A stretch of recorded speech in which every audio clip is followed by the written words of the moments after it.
हर चीज़ की कीमत बढ़ती है, लेकिन माचिस का दाम आज भी 1 रुपये है, क्योंकि आग लगाने वालों की कीमत उतनी ही रहती है। तो आप इस देश में कितनी भी आग लगाने की कोशिश कर लीजिए, आप लोगों की कीमत या अपनी नफरती चिंटुओं की कीमत सिर्फ 1 रुपये ही है। तो अगर मोदी जी मुसलमानों से नफरत नहीं करते हैं या मोदी जी की पार्टी नफरत नहीं करती है, तो ये जो सड़क पे जो कुतुब मीनारों पे चढ़ रहे हैं, जो ताजमहलों में घुस रहे हैं, ये कौन है? ये डोनाल्ड ट्रंप के भेजे हुए हैं, जो बाइडन के भेजे हैं, किसके भेजे हुए लोग हैं ये लोग? श्रीलंका की स्थिति को खराब करने में 10 साल का वक्त लगा, जर्मन की स्थिति को खराब करने में हिटलर को 10 साल का वक्त लगा, लेकिन जो काम मोदी जी ने नफरत का जहर 8 साल में घोल के दिखाया है, वो काम ये लोग 10-10 साल में करके दिखाया। मोदी जी ने 2 साल पहले ही कर दिया। मोदी जी ने कहा तो है कि श्रीलंका की जितनी भी सहायता करनी होगी हम करेंगे। हाँ, तो मोदी जी क्या चाय का ठेला लगा के सहायता करेंगे? हैं, कहाँ से सहायता करेंगे मोदी जी? कहाँ से करेंगे सहायता? प्रधानमंत्री ने कहा ये धर्मशाला नहीं है, खैरात खाना नहीं खुला हुआ। अगर सहायता करने का इतना ही शौक है तो हमारे देश में ना आप चले जाइए मंदिरों के, मस्जिदों के, गिरजाघर के, चर्चों के बाहर जाकर कितने लोग भीख मांगते हैं, भूखे सोते हैं। इस देश के अंदर आज भी लाखों लोग भूखे सोने को मजबूर है, भूखे पेट सोने को मजबूर हैं। ये मेरे घर का डाटा नहीं है, ऑफिशियली डाटा, पढ़ लीजिएगा घर जाके। व्हाट्सएप यूनिवर्सिटी छोड़कर कभी ऑफिशियली डाटा भी पढ़ना शुरू कर दीजिए। मोदी जी उनकी मदद नहीं करेंगे। उनकी मदद करने के लिए क्या ऊपर से उतरेगा कोई? है, मोदी जी नहीं करेंगे उनकी मदद। मोदी जी से उनकी मदद हो नहीं रही। ये आप जो बात करी थी विकास के लिए, अब मैं आपको दिखा दूं, एक जगह डूबता विकास है, एक जगह तैरता हुआ विकास है, तो एक जगह जमीन में फंसता हुआ विकास है और एक जगह हंसता हुआ विकास है। सबसे पहले आपको दिखाता हूं डूबता विकास। ये देख लीजिए आपका डूबता हुआ विकास। ये तो बाढ़ है। ये हाँ अभी दिखा रहा हूँ। प्राकृतिक त्रासदा ये है, ये आपका तैरता विकास। ये भी मोदी जी ने प्राकृतिक आपदा है। सुन लीजिए। और ये आपका फंसता हुआ विकास। नहीं देख, ये देख लीजिए, ये देखिए व्हाट्सएप की फोटो नहीं है, ये आपका फंसता हुआ विकास और ये है आपका हंसता हुआ विकास।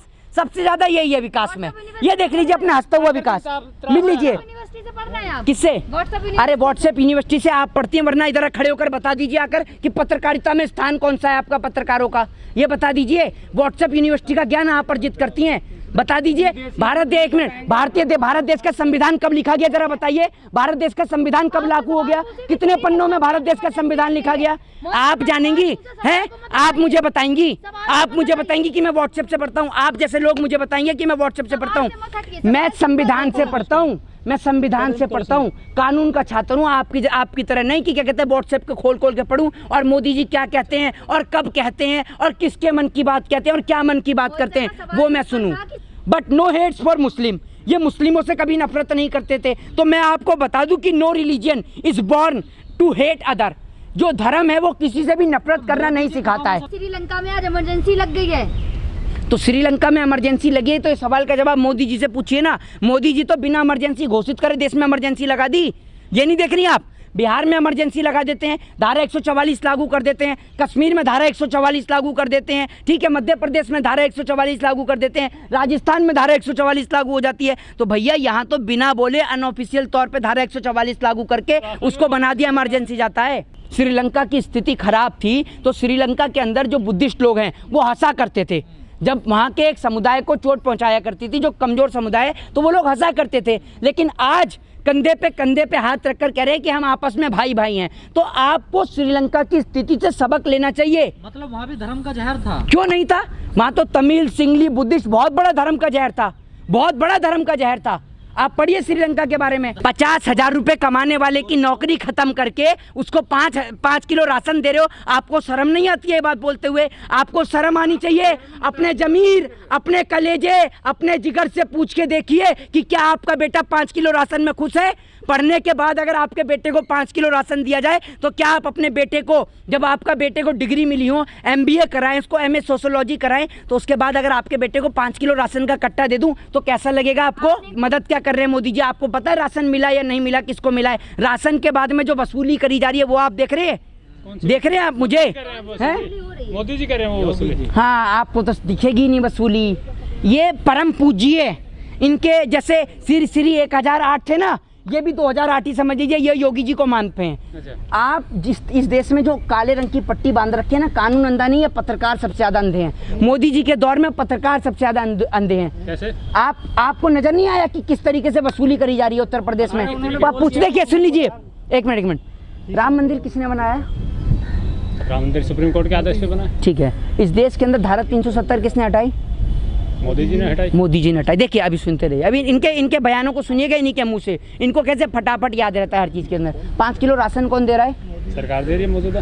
कौन सी सरकार? जो भी मौजूदा सरकार। अब नहीं बोलेंगे मोदी जी, क्योंकि इनको पता चल गया। राज्य में इनको सरकारें दे रही हैं, हर राज्य के अलग अलग सरकारें दे रही है 5 किलो राशन। शुक्र है इन्होंने हर राज्य का जिक्र तो किया। इनके जबान पे सिर्फ मोदी मोदी रटा रहता है। जैसे आदमी ना, जैसे आदमी जो है, हम लोग रुद्राक्ष पहन रखे गले में तो हम महादेव महादेव जपते हैं ना, ये लोग सुबह शाम मोदी मोदी मोदी मोदी रटते हैं। जानती हैं क्यों? अब आप सोचेंगे कि क्यों, सुन लीजिए, अब आप सोचेंगे कि मोदी मोदी क्यों रट रहे हैं। ये मोदी मोदी इसलिए रट रहे हैं क्योंकि एक आदमी मोदी मोदी मोदी मोदी रट रट के 24 घंटे जो इस देश के अंदर मोदी जी को इस देश का बाप बता देता है। आप बस बिल्कुल सही समझ रही हैं। हराम का खाने वाले, OMGC में बैठने वाले भारतीय जनता पार्टी के प्रवक्ता संबित पात्रा, उनको OMGC में डायरेक्टर बना दिया गया। तो ये पत्रकार सोच रहे हैं कि वो जी न्यूज़ का मालिक सुभाष चंद्रा भी बन गया था, वो राज्यसभा बन गया था पहले, ठीक है ना। जो भारतीय जनता पार्टी का प्रवक्ता है, सुन लीजिए, फिर एक जो जज है वो राज्यसभा पहुंच गया। तो ये पत्रकार सोच रहे हैं कि मेरे भी नाम एक आध कोई चैनल या स्टूडियो करा दे, इसलिए मोदी मोदी रटते रहते हैं। मुझे पता है सर। तो आप में ये देख लीजिए, अब आप मान लीजिए आप में यानी योग्यता नहीं है, यही कह रहे हैं ना, आप में कोई योग्यता ही नहीं है, आप तो अनियोग्यता वाले आदमी है। बिल्कुल आप में कोई योग्यता नहीं है, आप में सिर्फ नफरत भड़काने की योग्यता है। आप नफरती चिंटू हैं देश में, इस देश में ये नफरती चिंटू हैं। किसको? सुधीर चौधरी को। सुधीर चौधरी को किसने चैनल से निकाला है? जो उनका शो था। अरे भैया, सुधीर चौधरी का तो मालिक का खुद ही चैनल है ये। सुधीर चौधरी जी न्यूज़ का मालिक कौन है? जी न्यूज़ का मालिक कौन है? सुभाष चंद्रा कौन सी पार्टी का? कांग्रेस का है या समाजवादी का है? मेरे ख्याल से मायावती की पार्टी के होंगे वो। बीजेपी से नहीं, बीजेपी से हैं। फैला रहे थे ना। हाँ, कौन फैला रहे थे नफरत? इसलिए निकाल दिए सुधीर चौधरी। अच्छा, वो नफरत तो कह रहे थे। मैं आपसे क्या कह रहा हूँ, तो वो तो कहीं भी जाएंगे वो तो नफरत ही फैलाएंगे। अरे वो खुद ही छोड़ के गए हैं, जब उनके DNA फ्लॉप हो रहे हैं ना, जब DNA की पोल खुल रही है और पता चल रहा है, तो जी न्यूज़ के अंदर काम करने वालों को तो पुलिस उठा के लेके जा रही है। फर्जी DNA जब दिखा रहे हैं, इनसे अच्छा तो एक सड़क छाप रिपोर्टर होता है जो व्हाट्सएप चलाने वाला होता है। व्हाट्सएप चलाने से पहले 4 बार आज के दौर में सोच लेता है कि ये खबर सच है या नहीं है, वेरीफाइड कर लेता है। ये ऐसे पत्रकार है जो खबर को वेरीफाइड भी नहीं करते, उसको चला देते हैं। और ये मोदी जी से पूछते हैं, ही मोदी जी आप जेब में वॉलेट रखते हैं नहीं रखते हैं? मोदी जी आप आम काट के खाते हैं, चूस के खाते हैं? मोदी जी मैंने एलेक्सा से कहा, ये सुधीर चौधरी ने ये पूछा था कि मोदी जी आप जेब में बटुआ रखते हैं नहीं रखते हैं? देख लीजिएगा इंटरव्यू उठाकर। सुधीर चौधरी ने ये कहा था, सुन लीजिए, सुधीर चौधरी ने ये भी पूछा था कि मैंने एलेक्सा से कहा कि एलेक्सा प्ले द सॉन्ग साजन जी घर आए, लेकिन एलेक्सा कह रही थी आएंगे तो मोदी जी। तो वो है सुधीर चौधरी। समझ गए आप इस बात को? तो ये है इस तरीके का दलाली का स्तर। तो ऐसे दलाल पत्रकारों को आप क्या कहेंगे? तो मोदी जी तो कह ही रहे हैं कि रुपया जहां गिर रहा है जाके अंधभक्त बटोरे। मैंने एक बीजेपी के नेता से यही बात कह दी, कल मेरी बहस हो गई एक से, तो मैं उससे कह रहा है कि रुपया गिरता जा रहा है, तो कह रहा है रुपया जहां गिर रहा है, बीजेपी मोदी जी कह रहे हैं कि रुपया आप बटोरो जाके। मतलब इनको इतना भी समझ में नहीं आ रहा। मैं कह रहा हूँ कि रुपया गिर रहा है तो कह रहे हैं कि बटोरो। भैया ये नहीं पता कि गिर कहाँ रहा है, लेकिन कह रहे हैं बटोरो जाकर। तो इस तरीके से आप भी पत्रकार जाइए, नफरत फैला रहे, रुपया बटोरिए। ये सुन लीजिए, ये भी कह रहे हैं रोजगार करने का तरीका है। मैंने आपको गलत नहीं कहा, इनको जो आप कह रही थी, आप जो नाराज हुई, मैंने इनको गलत नहीं कहा। ये भी उसी श्रेणी के पत्रकार हैं। इनका नाम क्या है आप देख लीजिए, इनका चेहरा भी दिखा दीजिए दर्शकों को अपना चेहरा। इस प्रकार के चेहरे जो हैं कई सदियों बाद, जैसे मोदी जी जो अवतार है ना, आप भी अवतार से कम नहीं है जो इस प्रकार की बात करें। आप भी एक अवतार हैं, अपने अवतार की शक्ल दिखाइए, सब शक्ल दिखा दीजिए। हो सकता है ना, सब रोजगार। तो आप इस तरीके से रोजगार क्यों नहीं लिखते? जहां पर रुपया गिर रहा है जाके बटोरिए। जय हिंद, जय भारत, वंदे मातरम।